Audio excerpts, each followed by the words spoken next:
Hi and welcome to Swissquote's Daily Market Talk. It's Tuesday, November 11th. Good vibes around the US government fueled risk appetite on Monday that saw the technology stocks erase a big chunk of last week's heavy losses.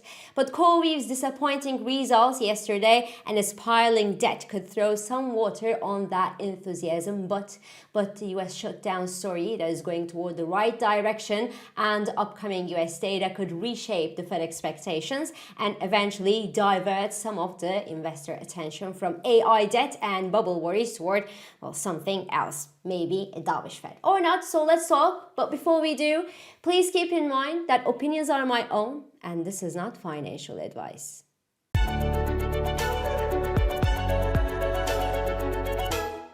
Sentiment is everything, isn't it? This is exactly what we see at the start of this week. Just last week, we had strong earnings from the S&P 500 companies that actually beat market expectations, but alas, their stock prices fell in reaction and took the market down with them, and even lower yields in the US failed to lift appetite across the global financial markets. Then comes this week, TSMC announces a 16.9% sales growth last month, the lowest since February 2024, and the stock price rises 1% yesterday and is only slightly down by around 0.34% at the time I'm talking. Nvidia, on the other hand, jumped nearly 6% on Monday, erasing more than half of last week's heavy losses, while the S&P 500 closed 1.5% higher.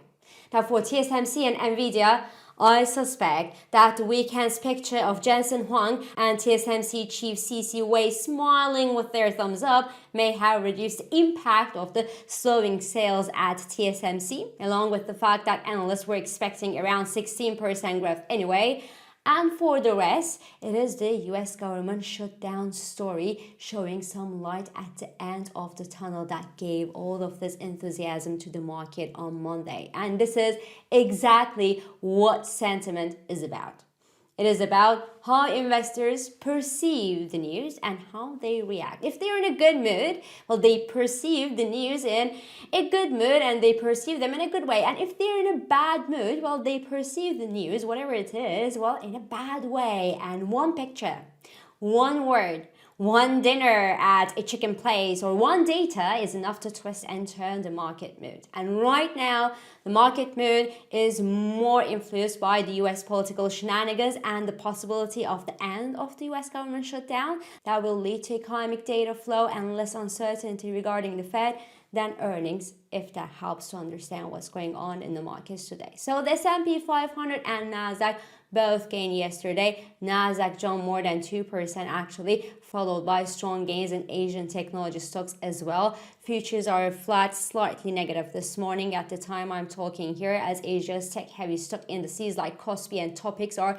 giving back early gains. Maybe the Nvidia-backed CoreWeave's results showing that despite a narrower than expected loss last quarter, their net interest expense tripled compared to a year ago to more than 300 million US dollars, and that they will have to delay a data center due to a third-party partner, which will reduce their annual revenue, will revive the worries about the massive debt in AI and far away revenue from these AI investments. Who knows? But for those who still like the idea of diversified exposure to technology stocks, for example, while the Japanese government is about to loosen its purse strings and will invest in 17 areas that they define as being key areas, including AI, defense, and critical minerals. The cheap yen, on the other hand, makes these Japanese champions, though less exciting than US peers, more affordable for international investors. It's still good to think of hedging against further depreciation of the yen, though, as verbal interventions,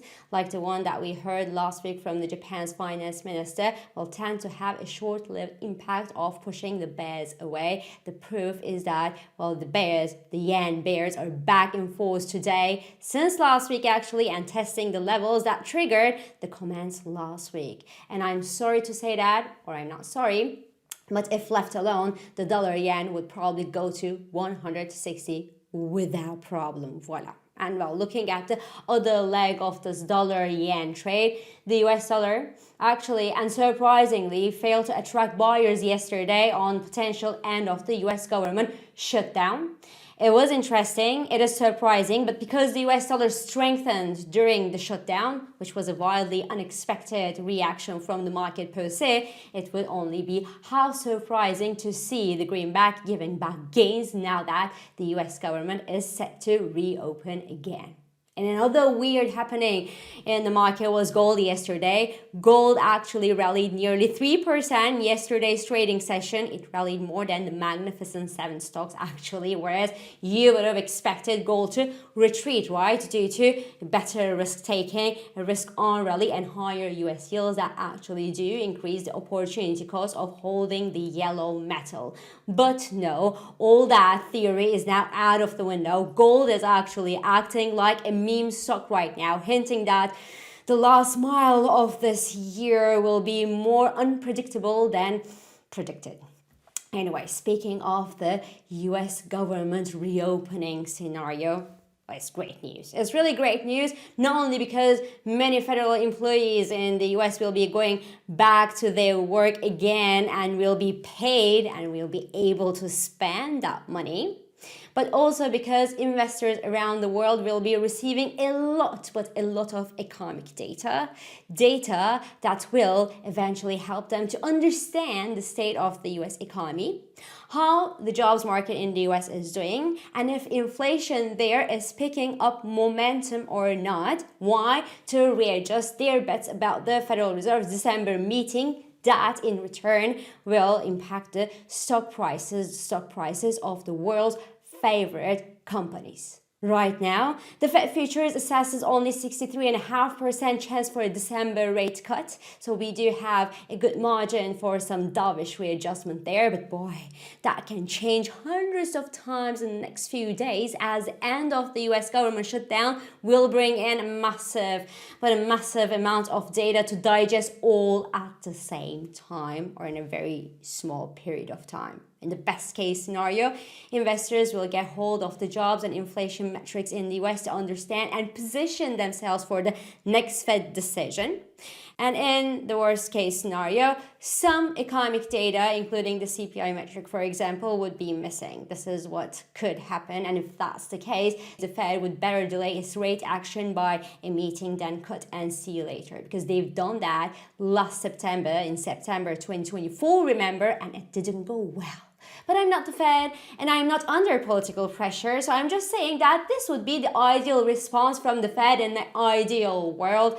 We are far from that. But who cares? The market is doing well. That's all that matters. The US indices are near all-time high levels. The private data from the US hints at slowing US labor market, which is good for dovish Fed expectations, and slowing October inflation as well, which is also good. And here I'm referring to a Bloomberg article that cites open brand and price stats data from companies no one has ever heard of, but serves as an imperfect indication of what may be going on in the US with price pressures and jobs data. So the theory being that for the price pressures, businesses refrain from increasing their prices faced with price-wary consumers. So, if the official data from the US comes to confirm slowing jobs but contained inflation in the US, you can go and pop the champagne and have a great holiday season. And if not, well, you can always seek opportunities and buy the dip. So this is all for today. I'm İpek Özkardeşkaya, and thank you for joining me, and thank you for all your beautiful and supportive comments. I hope this episode of Market Talk has been helpful and it has been insightful to you. So please do not hesitate to leave your comments, your reactions, and your questions below, as you do usually. Follow us on Instagram, on X, on LinkedIn, but also on WhatsApp, Threads, Telegram, and Blue Sky for regular market updates.